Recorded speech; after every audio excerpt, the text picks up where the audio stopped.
قریب آ کے بیٹھے مجھے مل گیا سامنے والے بیٹھ جائے گا آگے لگا کر سائڈ میں آ جائے.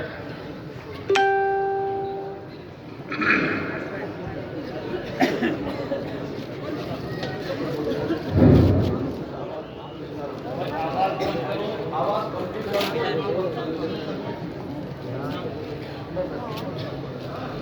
درود شریف پڑھ لو بھائی.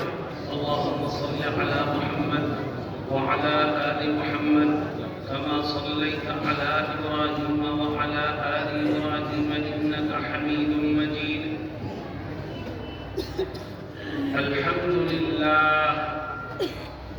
الحمد لله نحمده ونستعينه ونستغفره ونؤمن به ونتوكل عليه ونعوذ بالله من شرور أنفسنا ومن سيئات أعمالنا. من يهده الله فلا مضل له ومن يضلله فلا هادي له. ونشهد أن لا إله إلا الله وحده لا شريك له. ونشهد أن سيدنا ونبينا وشفيعنا وسندنا ومولانا محمدا عبده ورسوله صلى الله تعالى عليه وعلى آله وصحبه وبارك وسلم. أما بعد، أعوذ بالله من الشيطان الرجيم. بسم الله الرحمن الرحيم. يا بني إنها إن تك مثقال حبة من خردل فتكن في صخرة أو في السماوات أو في الأرض يأت بها الله إن الله لطيف خبير. يا بني أقم الصلاة وأمر بالمعروف وانه عن المنكر واصبر على ما أصابك إن ذلك من عزم الأمور. صدق الله مولانا العظيم. آواز کم کرو، اس کی بہت تیز ہو رہی. کم کرو آواز. حضرات علماء کرام، معزز حاضرین اور نوجوان ساتھیوں، مجھے آج کے اس جلسے میں اور حضرت مولانا یامین صاحب کے اس مدرسے میں آ کر کے بڑی خوشی ہوئی. اللہ رب العزت ہمیں اس طرح کی دینی مجلسوں میں جمع ہونے کا بار بار موقع نصیب فرمائے. دوستوں اور ساتھیوں، میں مختصر وقت میں کچھ باتیں آپ کے دل و دماغ میں اتارنا چاہوں گا، مگر میری شرط یہ ہے کہ آپ اللہ کو ناظر و حاضر جان کر یہ عہد کریں کہ جو باتیں ہمارے سامنے پیش کی جائیں گی ہم انشاءاللہ زندگی کے آخری سانس تک اس پر عمل کی کوشش کرتے رہیں گے. دوستوں اور ساتھیوں، انسانوں کی ہدایت کے لیے سب سے عظیم شان جو چیز اللہ رب العزت نے بھیجی وہ قرآن کریم ہے. قرآن سے بہتر ہدایت کی راہ دکھانے والا نہ کوئی ہو سکتا ہے نہ کوئی ہے.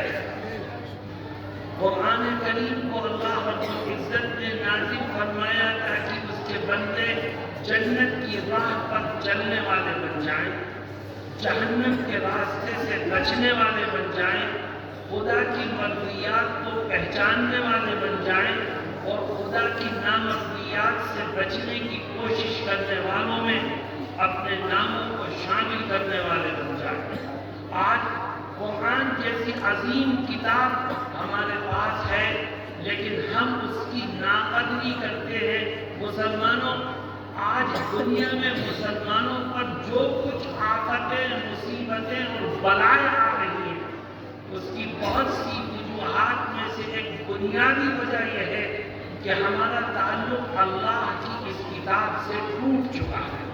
جب مسلمان کا رشتہ قرآن سے ٹوٹے گا تو علاوہ آفتوں کے کوئی اور چیز اس کے حصے میں نہیں آئے گی۔ آج قرآن کریم ہمارے گھروں میں ہے لیکن ہمیں اس کو پڑھنے کی توفیق نہیں ہوتی، ہمیں اس کو سمجھنے کی توفیق نہیں ہوتی، ہمیں اس پر عمل کرنے کی توفیق نہیں ہوتی۔ جس کے دل میں خدا کی محبت ہوگی اس کے دل میں قرآن کریم کی محبت ہوگی، اور جس کے دل میں قرآن کی محبت نہیں تو گویا اس کے دل میں خدا کی بھی محبت ہے۔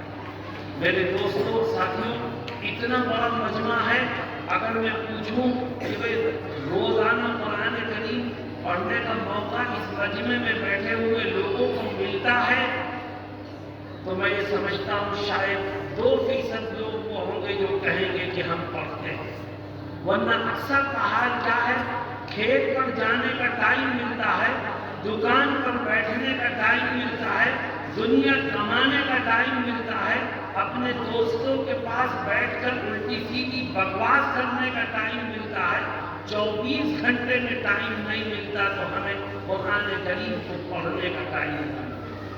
بتاؤ یہ امت کی بدنصیبی ہے کہ نہیں ہے کہ قرآن جیسی عظیم کتاب اس کے پاس ہے لیکن اس کا رشتہ ناتا قرآن سے ٹوٹ چکا ہے۔ حضرت محمد مصطفیٰ صلی اللہ علیہ وسلم ایک حدیث شریف میں ارشاد فرماتے ہیں کہ قرآن کریم اللہ کی کتاب ہے، اللہ رب العزت اسی کتاب کے ذریعے سے قوموں کو عزت دیتا ہے اور اسی کتاب کی وجہ سے قوموں کو ذلیل و خوار کر دیتا ہے۔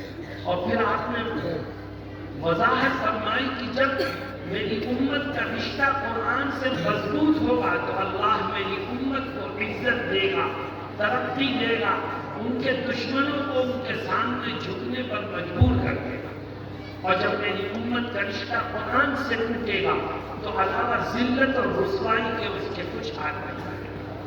میرے دوستو آؤ میرے ساتھ ساتھ چلو، جو میں کہتا ہوں اور کرو۔ سب سے پہلا وعدہ میرے ساتھ آپ یہ کرو، جتنے ساتھی بیٹھے ہیں یہ طے کرو کہ انشاءاللہ روزانہ ہم قرآن کریم کی تلاوت کیا کریں۔ تم ایک پارہ نہیں پڑھ سکتے، بس پڑھو، آدھا پارہ پڑھو، آدھا پڑھنے کا وقت نہیں، پاؤ پڑھو، پاؤ پڑھنے کا وقت نہیں، 2 صفحے پڑھ لو۔ روزانہ 2 صفحے بھی پڑھو گے تو تمہارا تعلق قرآن کریم سے جڑا رہے، اور قرآن کریم سے بہتر تمہیں موت کے بعد کوئی سفارش نہیں ملے گا۔ فرماتے ہیں قرآن جو سفارش کرے گا اپنے پڑھنے والے کے لیے اللہ کے سامنے کھڑے ہو کر، وہ رسول کی سفارش سے بھی بڑھ کر کے، قرآن کریم سے بڑھ کر کے سفارش کوئی نہیں ہو سکتی۔ تو میرے دوستوں پہلی بات یہ طے کرو کہ انشاءاللہ ہم روزانہ قرآن کریم کی تلاوت کیا کریں، تمہیں کرو گے انشاءاللہ۔ دوسری بات، قرآن کریم کیسی کتاب ہے؟ ہم یہ سمجھتے ہیں کہ قرآن کریم برکت والی کتاب ہے، لہذا ہم صرف برکت حاصل کرنے کی نیت سے اس کو گھر کے کسی کمرے میں سجا کر کے رکھ دیتے ہیں، جب نظر پڑتی ہے اس کو بوسہ دے دیتے ہیں، کبھی اٹھا کے سینے سے لگا لیتے ہیں، اور ہم یہ سمجھتے ہیں ہم نے بوسہ دے دیا، سینے سے لگا دیا، قرآن کو برکت کے لیے گھر میں رکھ لیا تو گویا ہم نے قرآن کے حق کو ادا کیا۔ یہ ہماری بھول ہے۔ یاد رکھو قرآن صرف برکت کے لیے نازل نہیں ہوا، قرآن صرف بوسہ دینے کے لیے نازل نہیں ہوا، قرآن صرف چومنے اور سینے سے لگانے کے لیے نازل نہیں ہوا۔ اللہ رب العزت نے قرآن کریم کو نازل کیا ہے تاکہ اس کے بندے اللہ کی اس کتاب کو پڑھ کر کے اس پر عمل کرے اور اپنی زندگیوں کو سدھارنے کی کوشش کرے۔ ہمارے پاس پڑھنے کا ٹائم نہیں تو سمجھنے کا وقت کہاں سے ملے گا؟ اور جب ہم قرآن کو نہیں سمجھیں گے تو اپنے رب کی مرضیات کرنے کی توفیق ہمیں کیسے حاصل؟ میرے دوستوں اور ساتھیوں،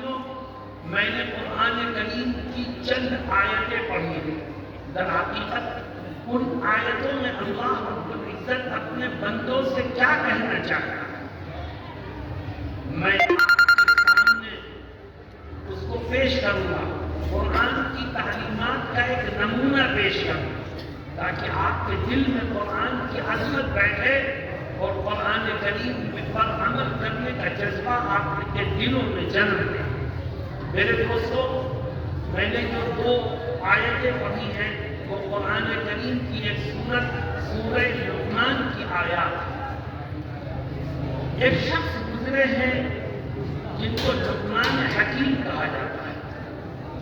بعض مفسرین لکھتے ہیں کہ وہ اپنے زمانے کے نبی تھے، لیکن اکثر مفسرین کا کہنا یہ ہے کہ وہ اپنے زمانے کے نبی نہیں بلکہ ایک ولی تھے، اور اللہ رب العزت نے حضرت لقمان کو یہ صلاحیت عطا کی تھی کہ ان کی زبان مبارک سے نکلی ہوئی باتیں سن کر کے لوگ اپنی زندگیوں کو سدھار لیا، اس لیے ان کی مجلس میں آ کر کے بیٹھنا اور ان کی باتوں کو سننا لوگ اپنے لیے بڑی عزت کی اور قدر کی بات سمجھتے تھے، اور دور دور سے سفر کر کے ان کی مجلس میں شریک ہونے اور ان کی باتوں کو سننے کے لیے آیا۔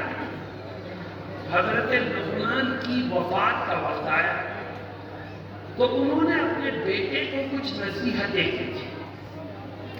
وہ نصیحتیں کیسی تھیں؟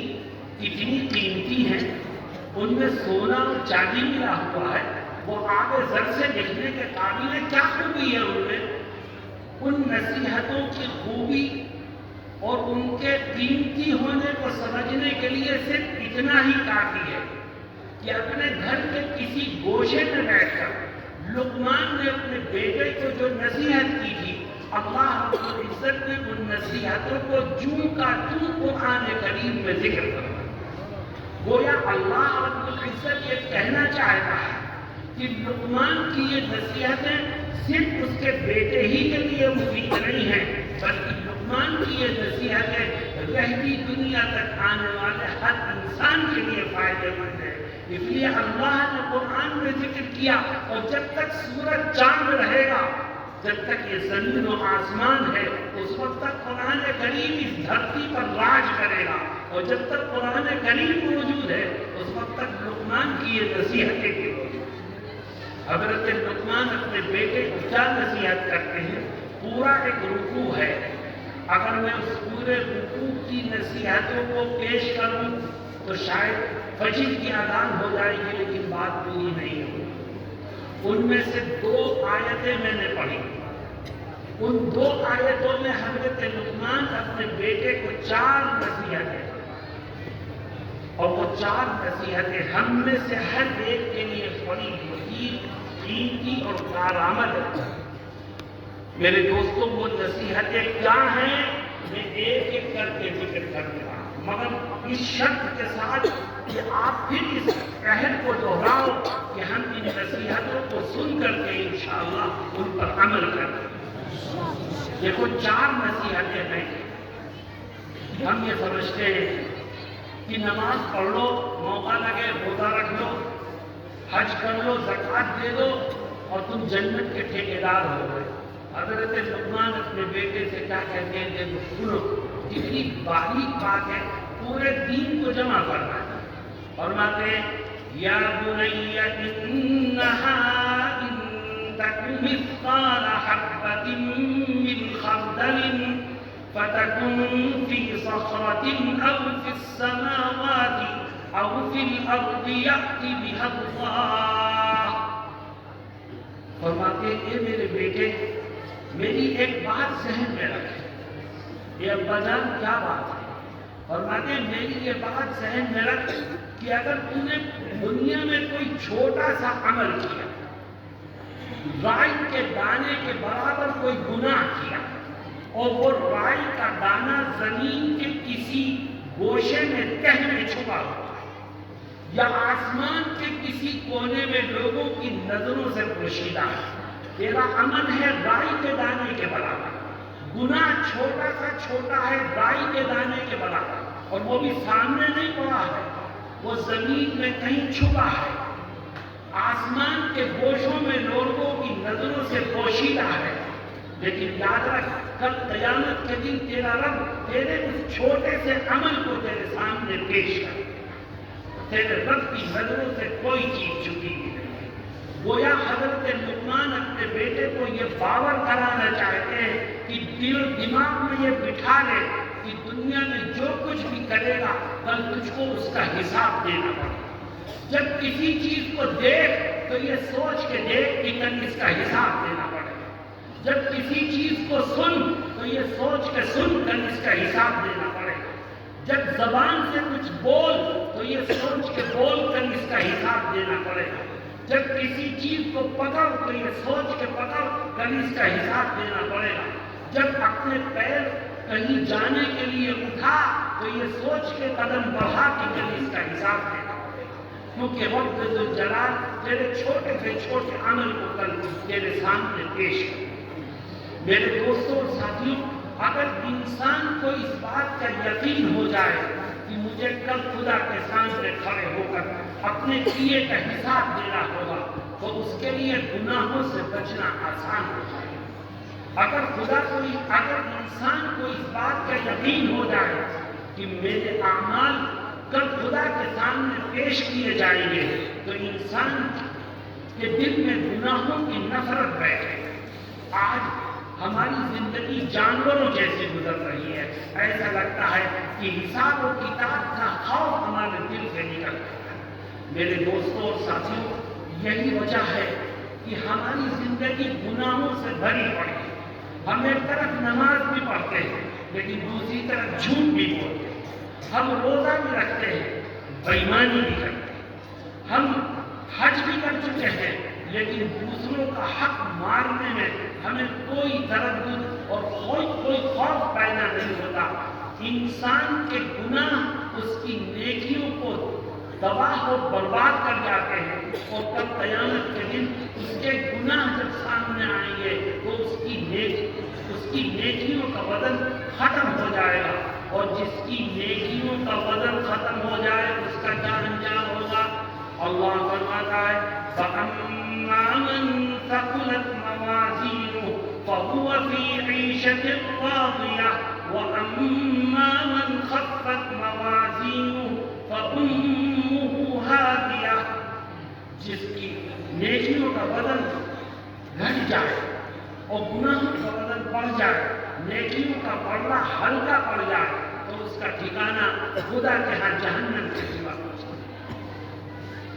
آج موبائل ہم میں سے ہر ایک کے ہاتھ میں ہے، اور ہمارا یہ نوجوان موبائل کو نیٹ سے کنیکٹ کرتا ہے اور پھر جو چاہتا ہے دیکھتا ہے، جو چاہتا ہے سنتا ہے، اور گھر کے دروازے کو، کمرے کے دروازے کو اندر سے لاک کر کے موبائل کھول کے بیٹھتا ہے اور بہت اطمینان سے بلو پکچریں، ننگی فلمیں دیکھتا ہے، اور یہ سوچتا ہے کہ دروازہ بند ہے، نہ ماں آ سکتی ہے نہ باپ آ سکتا ہے، نہ گھر کا کوئی فرد دیکھ سکتا ہے۔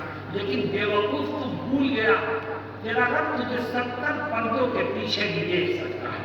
تو اپنی ماں کی نظر سے چھپ سکتا ہے، باپ کی نظر سے چھپ سکتا ہے، بھائیوں کی نظر سے چھپ سکتا ہے، لیکن یہ بتا کہ اپنے رب کی نظر سے چھپ کر کے کہاں جائے؟ رات کے اندھیرے میں ایک پڑوسی دوسرے پڑوسی کی مینڈ کاٹ کر کے اس کی زمین کا کچھ حصہ اپنی زمین میں ملا لیتا ہے اور سوچتا ہے رات میں نے اسے چونا لگایا ہے، اسے خبر ہی نہیں ہے۔ لیکن یہ تیری بھول ہے، تیرا رب رات میں بھی تجھے دیکھ رہا ہے، دن میں بھی تجھے دیکھ رہا ہے، تیرا رب شام کو بھی تجھے دیکھتا ہے، صبح کو بھی تجھے دیکھتا ہے، ہر وقت وہ اپنے رب کی نظروں میں ہے۔ بتا بھاگ کر کے جائے گا۔ میرے دوستوں اور ساتھیوں، کل قیامت کے دن انسان کو رب کے سامنے پیش کیا جائے۔ تیرے ہاتھوں نے گناہ کیے، تیری آنکھوں نے گناہ کیے، تیرے کان میں گناہ کیے، تیرے دل و دماغ میں گناہ کیے، تیرے رب کے سامنے تجھے پیش کیا جائے اور نام اعمال سیاہ ہوگا تیرے سامنے۔ انسان سے اللہ پوچھے گا تو نے یہ گناہ کیا، تو نے یہ گناہ کیا، تو نے یہ گناہ کیا۔ انسان دنیا میں دھوکہ دیتا تھا اور باتیں بنا کر کے دوسروں کو بیوقوف خدا کے سامنے بھی بولے گا اور الٹی سیدھی بکواس کرے گا تو اللہ رب العزت کیا کرے گا؟ کہے گا انسان کی حیرت کسی دشمن نے یہ اڑانی ہوگی، کسی میرے مخالف سے یہ نام اعمال تیار کیا ہوگا، میں تو بڑا پاک اور پوتر ہوں، میں نے تو کبھی کوئی گناہ کیا ہی نہیں۔ تو اللہ کیا کہتا ہے؟ جب تم میرے سامنے نام اعمال کو جھٹلائے گا تو میں کچھ دیر کے لیے تیرے منہ پر تالا لگا دوں گا، تیری زبان کو بند کر دوں گا۔ حتیٰ اذا ما جاءوها شہد علیہم سمعهم وابصارهم وجلودهم بما كانوا يعملون۔ اللہ کہتا ہے تیری زبان بند کر دی جائے گی، اب تیرے خلاف تیرے ہاتھ گواہی دیں گے، تیرے جسم کا ایک ایک روح گواہی دے گا، تیری آنکھیں بولیں گی کہ تو نے ان آنکھوں سے کون کون سی پکچریں دیکھی، تیرے کان بولیں گے کہ ان کانوں سے تو نے کون کون سے گانے سنے، تیرے ہاتھ، تیرے پیر، تیرے جسم کا ایک ایک حصہ تیرے گناہوں کی گواہی دے گا۔ بتا اس دن بھاگ کے جائے گا تو کہاں جائے گا؟ تو یہ سمجھتا ہے کہ یہ ہاتھ میرا ہے، یہ تیری بھول ہے، ہاتھ کا مالک تو نہیں ہے، ہاتھ کا مالک طرف سے تم چلا ہے۔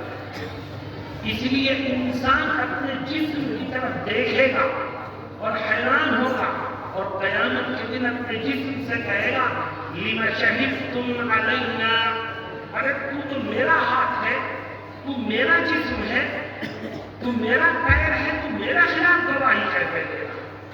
تو انسان کے اعضاء اس کو جواب دیں گے اور کہیں گے أَنطَقَنَا اللَّهُ الَّذِي أَنطَقَ كُلَّ شَيْءٍ، کہ ہم کو بولنے کا حکم اس رب ذوالجلال نے دیا جو ہر چیز کو بولنے کی طاقت دے سکتا ہے۔ وہ چاہے تو جانوروں کو زبان دے دے، وہ چاہے تو درخت کو زبان دے دے، وہ چاہے تو پتھروں کے اندر بولنے کی طاقت پیدا کرنا دے۔ اس نے ہم سے کہا بولو تو بولنے لگے۔ میرے دوستوں اور ساتھیوں، یہ قرآن کریم ہے جو ہمیں اور آپ کو بتا رہا ہے کہ زندگی کے ہر قدم پر گناہوں سے بچو، ورنہ یاد رکھو مرنے کے بعد کی زندگی میں بربادی کے سوا کچھ ہاتھ نہیں رہے۔ میرے دوستوں، میں نے کہا تھا کہ آپ وعدہ کر کے چلو ہر چیز کا، آؤ ہم وعدہ کرتے ہیں کہ انشاءاللہ ہر گناہ سے بچنے کی کوشش کریں، آنکھوں کو بھی گناہوں سے بچائیں گے، کان کو بھی گناہوں سے بچائیں گے، ہاتھ اور پیر کو بھی گناہوں سے بچائیں گے۔ اگر تم نے زندگی اس یقین کے ساتھ گزاری کہ میں آج جو کچھ کروں گا کل مجھے اس کا حساب دینا ہوگا، تو خدا اس کی برکت سے تمہیں دنیا میں بھی عزت دے گا اور میدان محشر میں بھی عزت دے گا۔ میدان محشر میں عزت کیا ملے گی؟ غور کرو۔ اگر تمہارے دل میں یہ یقین بیٹھ گیا کہ میں آج جو کچھ کروں گا کل مجھے اس کا حساب دینا ہوگا، تو اللہ رب العزت اس یقین کی برکت سے تمہیں دنیا میں بھی عزت دے گا، آخرت میں بھی عزت۔ آخرت میں عزت کیسے ملے گی؟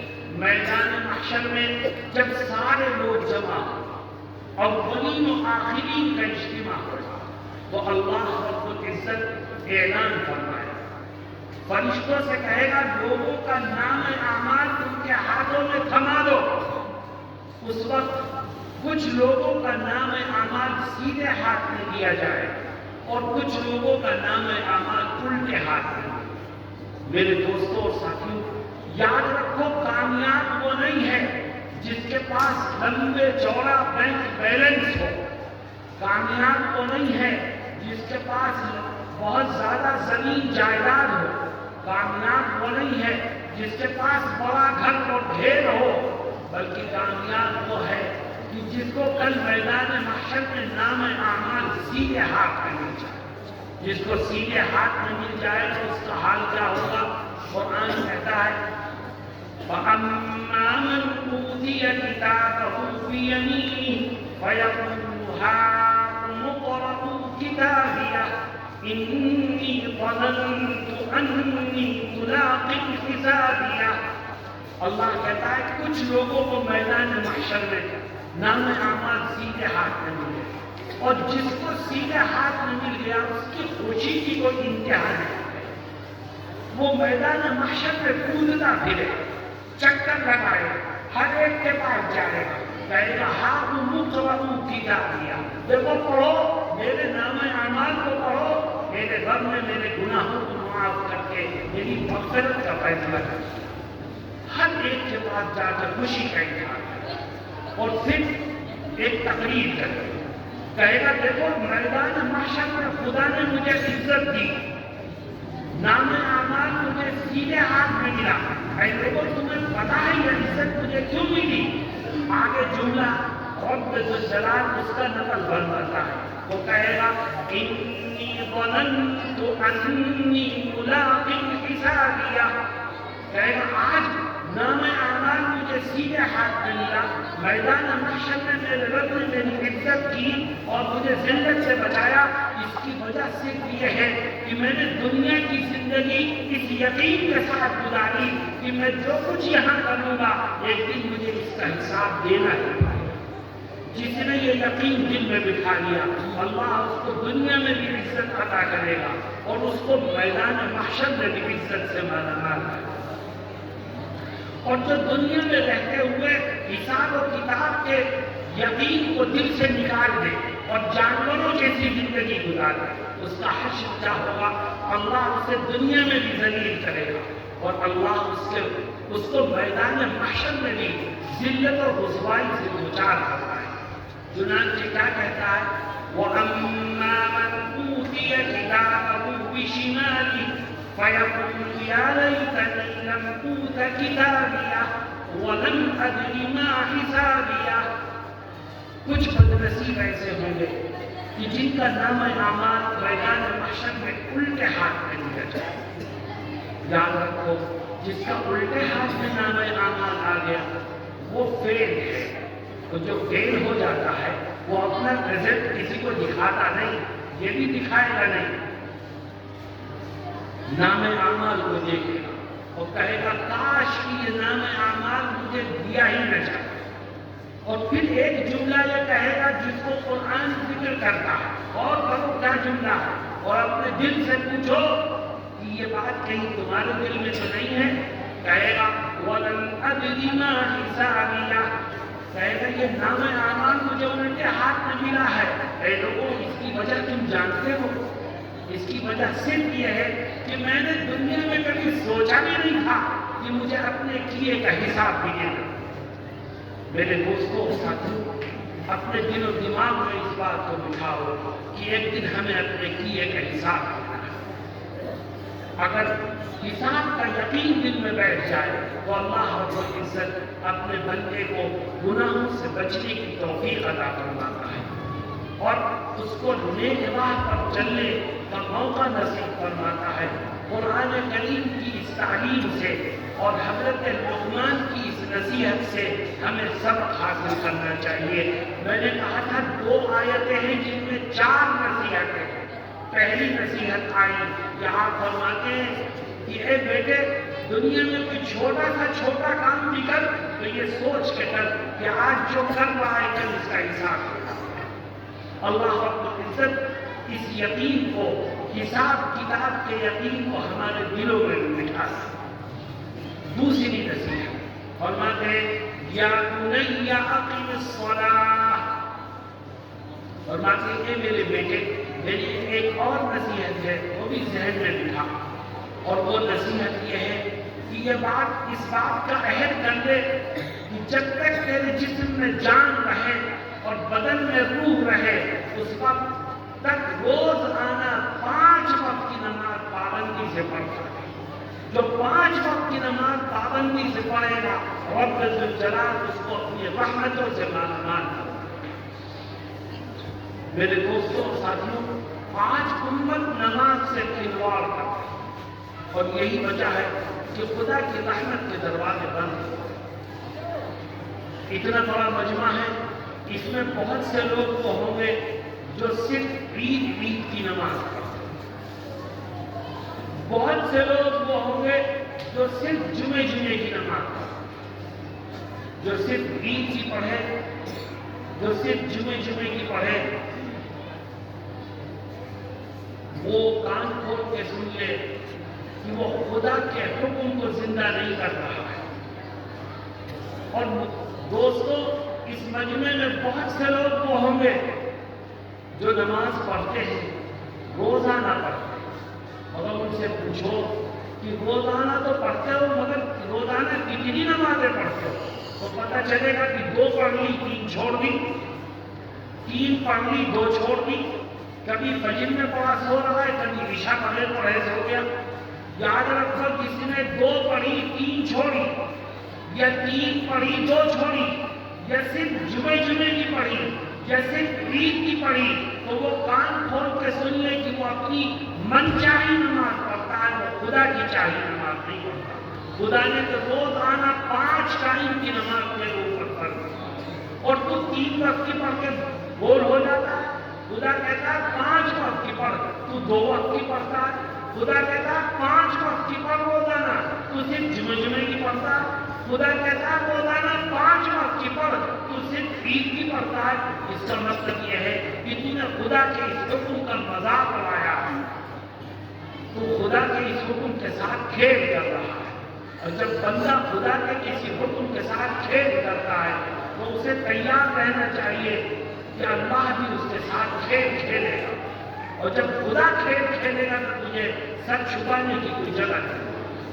میرے دوستوں اور ساتھیوں، حضرت نبی کریم صلی اللہ علیہ وسلم فرماتے ہیں کہ کل انسان جب میدان محشر میں پہنچے گا، تو نے حج بہت کر رکھے، نماز پڑھتا نہیں، تو عمرہ نہیں کر چکا ہے، نماز کی پابندی نہیں کرتا، روزے نہیں رکھتا، نماز کی پابندی نہیں کرتا، سوچتا ہے جنت کی نیکیوں سے مل جائے گی۔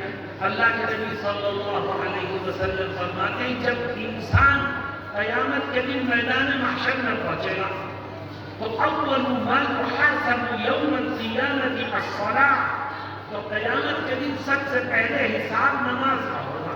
فرشتے کہیں گے نماز کا حساب دے، اور تم کھڑا ہو کے کہنے لگ بھائی میرے روزوں کا کر لو، نماز کا بعد میں کریو۔ فرشتہ کہتا ہے روزہ ایک طرف رکھ، پہلے بتا نمازیں کتنی پڑھو۔ ارے صاحب میں نے 15 حج کرنی ہے، حج کا لے لو حساب، حج ایک طرف رکھ، پہلے بتا نمازیں کتنی، روزہ ایک طرف کو رکھ، زکوٰۃ ایک طرف رکھ، یہ بتا نمازیں کتنی پڑھی ہے۔ سب سے پہلے حساب نماز کا۔ اور فرماتے ہیں جو نماز میں پھنس گیا وہ سن لے کان کھول کے کہ وہ آگے مزید حساب میں پھنستا ہی چلا جائے۔ اس لیے میرے دوستوں اور ساتھیوں، یہ طے کرو کہ ہم 5 وقت نماز پابندی سے پڑھیں گے انشاءاللہ، روزانہ مرتے مرتے پڑھیں گے اور پڑھتے پڑھتے مریں گے انشاءاللہ۔ نماز بہت سی بیماریوں کے لیے شفا ہے، نماز تمہارے دل کا چین و سکون ہے، نماز اللہ کی قربت کا ذریعہ ہے، نماز انسان کے لیے دنیا و آخرت میں نجات کا بہترین راستہ ہے۔ ہر مومن کو نماز کی پابندی کرنی چاہیے، اور یاد رکھو نماز ہی ایک ایسی عبادت ہے جو آپ ہوتی ہی نہیں۔ اللہ کے نبی علیہ السلام فرماتے نماز پڑھو، تم بیمار ہے کھڑے ہو کر نہیں پڑھ سکتا بیٹھ کے پڑھ، بیٹھ کے نہیں پڑھ سکتا لیٹ کے پڑھ، لیٹ اشاروں سے پڑھ، لیکن نماز معاف نہیں ہے۔ اور اگر تو غنودگی کی وجہ سے، بے ہوشی کی وجہ سے نماز نہیں پڑھ سکا، جب تجھے ہوش آئے طاقت ملے تو اس نماز کی قضا کر، نماز معاف نہیں ہے۔ اور آج ہم نے نماز کے ساتھ کھیل بنا دیا۔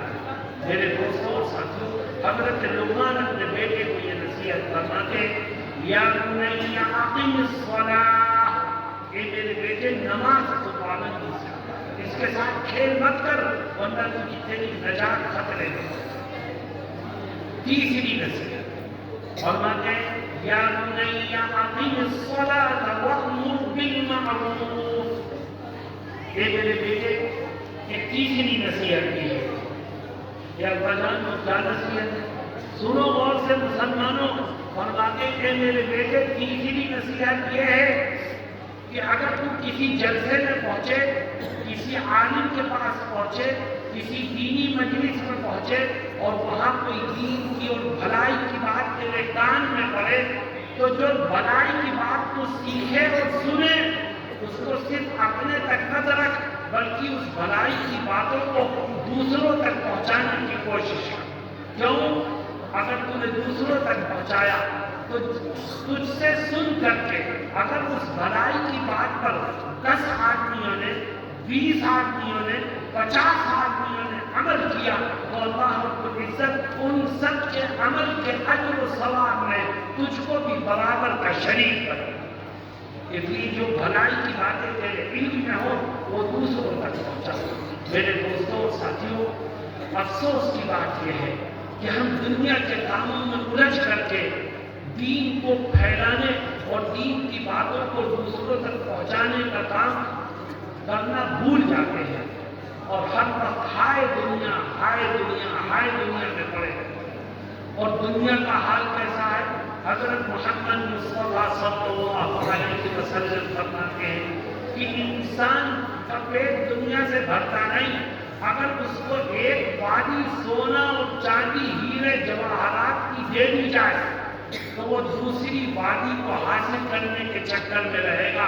اور فرماتے ہیں کہ دنیا کے حریص شخص کا پیٹ تو صرف اور صرف قبر کی مٹی ہی بھر سکتی ہے اور کوئی چیز نہیں بھر سکتی۔ مر کر کے جب قبر میں جائے گا تو قبر کی مٹی تیرے پیٹ کو بھرے گی۔ ایک وادی، 2 وادی، 3 وادی بھر کر کے سونا، ہیرے اور جواہرات مل جائیں تب بھی تیرے دنیا طلبی کو راحت نہیں ملے گی اور تیری لالچ کو بند نہیں لگے گا۔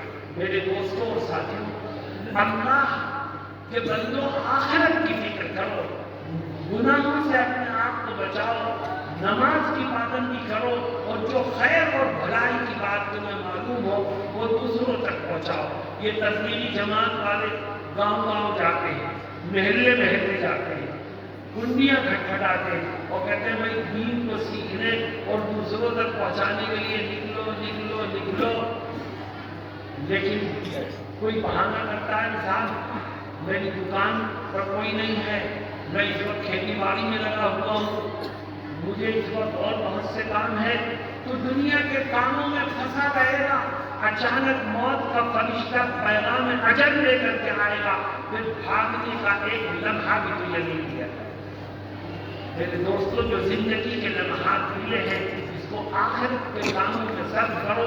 حضرت لقمان اپنے بیٹے کو یہ تیسری نصیحت فرماتے ہیں، وَأْمُرْ بِالْمَعْرُوفِ، اور آخری نصیحت فرماتے ہیں، یا بنی اقم الصلاۃ وأمر بالمعروف وانہ عن المنکر۔ اے میرے بیٹے، میری ایک چوتھی نصیحت بھی یاد ہے، گاؤں والوں غور سے سنو اس بات کو۔ کیا فرماتے ہیں؟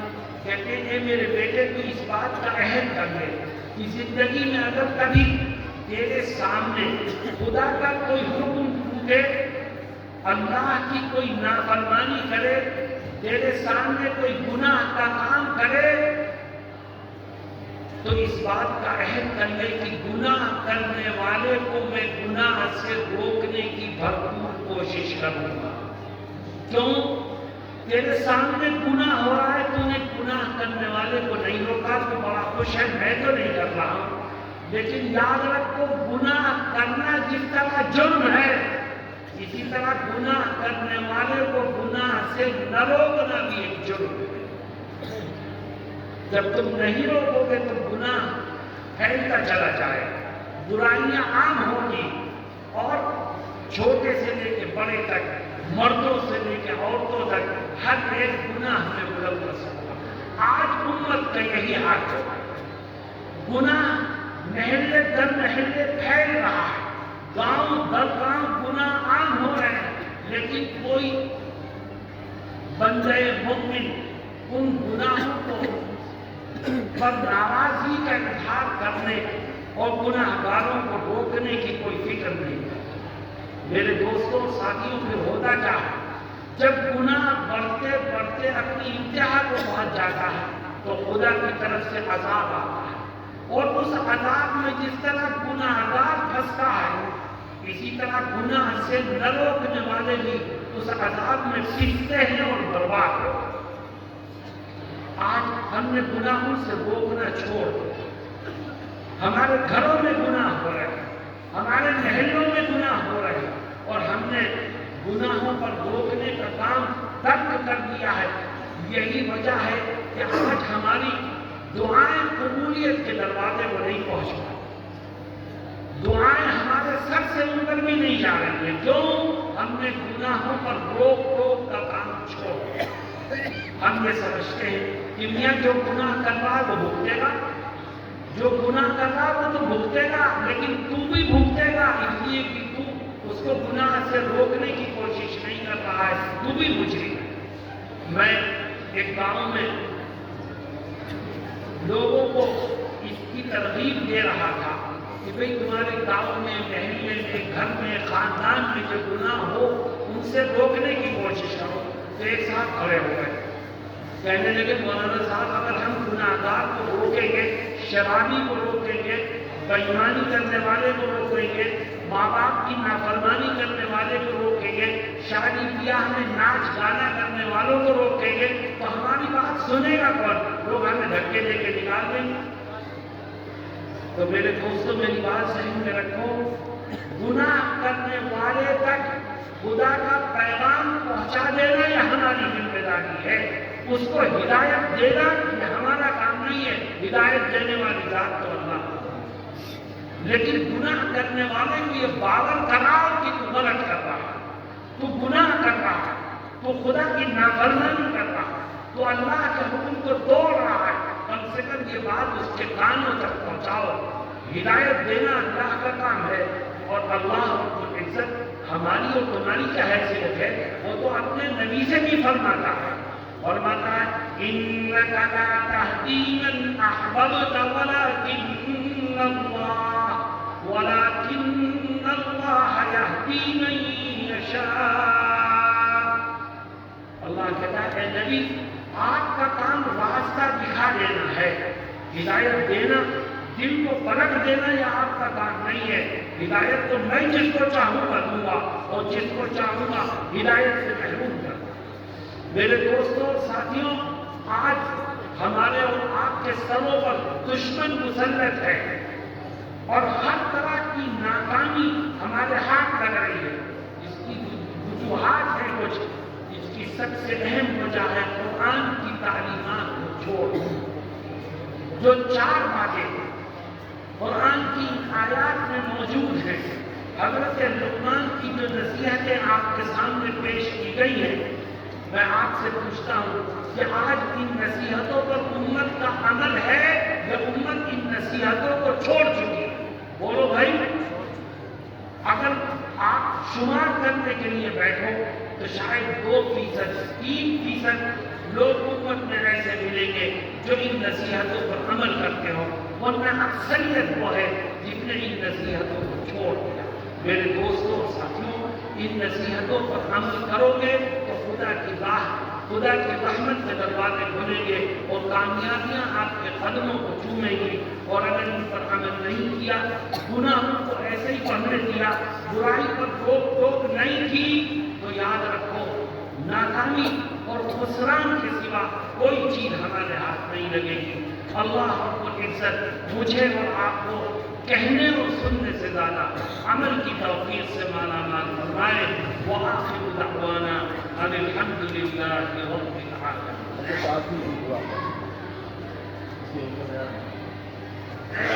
دعا